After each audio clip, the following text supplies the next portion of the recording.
एक व्यक्ति वो होता है जिसको नदी में पटक दिया जाए तो वो डूब जाता है। तालाब में, समुद्र में अगर पानी में गिर गया तो वो डूब जाए।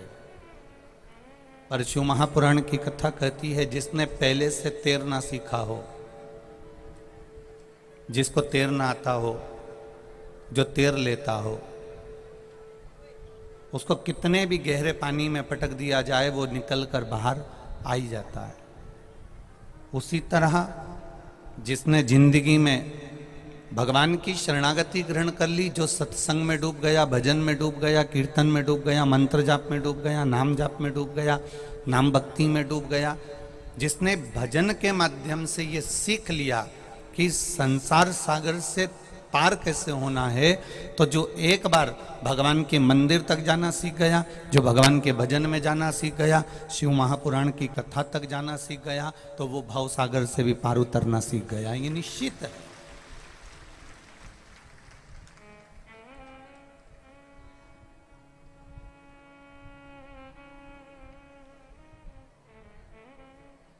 भव सागर से पार उतरने का साधन भगवान शिव की अविरल भक्ति है, भजन है, कीर्तन है, मंत्र जाप है, स्मरण।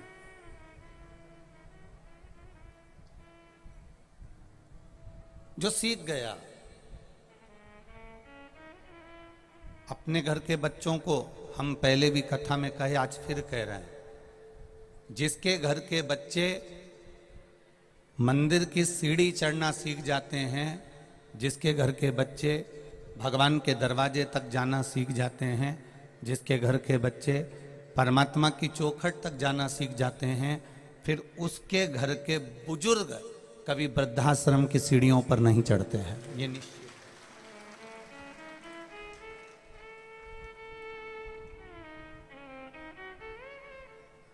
आपके घर के संस्कार क्या बोलते हैं? आपके घर के बच्चे अगर सतमार्गी हैं, आपके घर के बच्चे अगर मार्ग प्रशस्त करने वाले हैं, भगवत भजन में डूबने वाले हैं, नाम कीर्तन लेने वाले हैं, तो फिर आपको वृद्ध अवस्था में कष्ट भोगने की जरूरत नहीं पड़ेगी।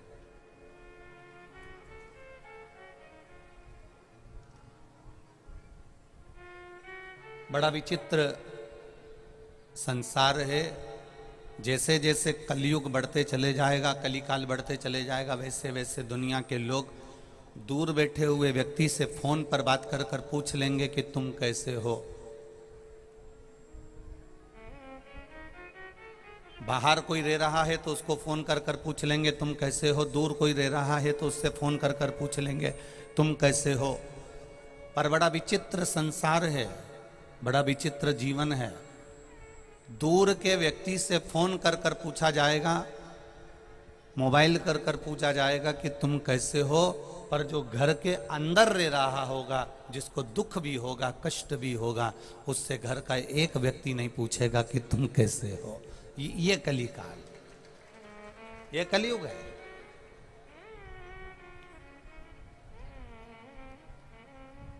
जो नजदीक में रह रहा है, साथ में रह रहा है, परिवार में रह रहा है, कुटुंब में रह रहा है, उससे नहीं पूछा जाता कि तुम कैसे हो। शिव महापुराण की कथा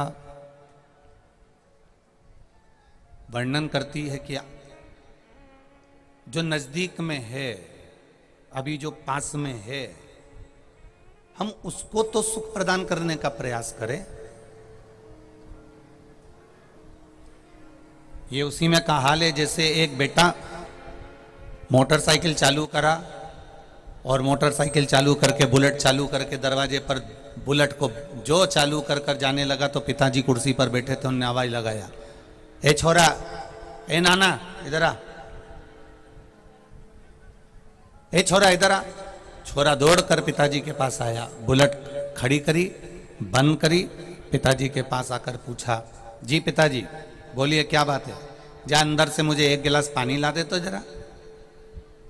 छोरा अंदर गया और मां से कहता है, मां पिताजी को एक गिलास पानी दे देना, मुझे जल्दी है, मैं जा रहा हूं।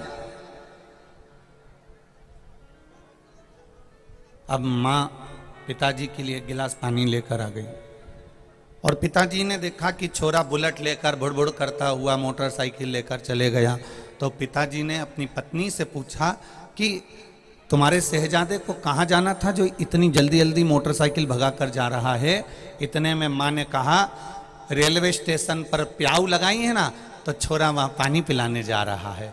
पिता को आश्चर्य हुआ, बाप ने एक गिलास पानी मांगा तो दिया नहीं, और स्टेशन पर जाकर पानी पिलाए तो कौन से सुख का अनुभव हो सकता?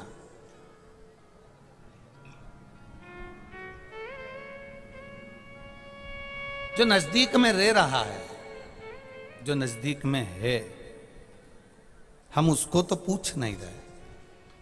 जो हमारे पास में है हम उसको आदर तो कर नहीं रहे, जो हमारे पास में है हम उसको सम्मान तो दे नहीं रहे।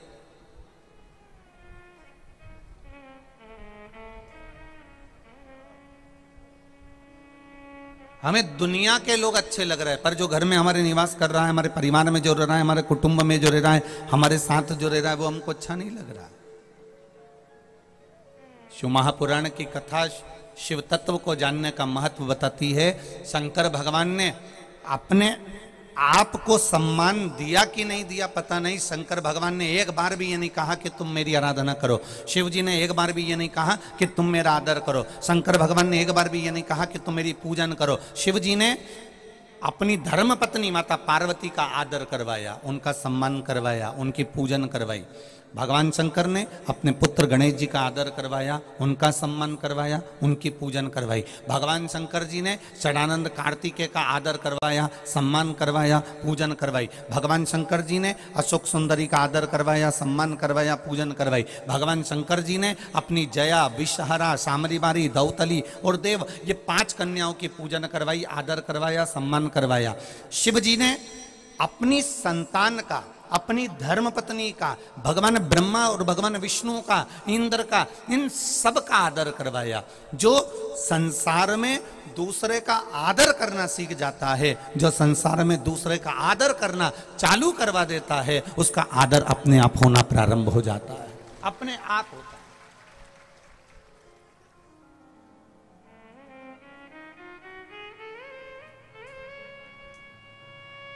हम जिस संसार में रह रहे हैं, हम जिस बड़े विचित्र संसार में रह रहे हैं, आज के व्यक्ति को स्वयं का आदर चाहिए, स्वयं का सम्मान चाहिए, स्वयं का सत्कार चाहिए।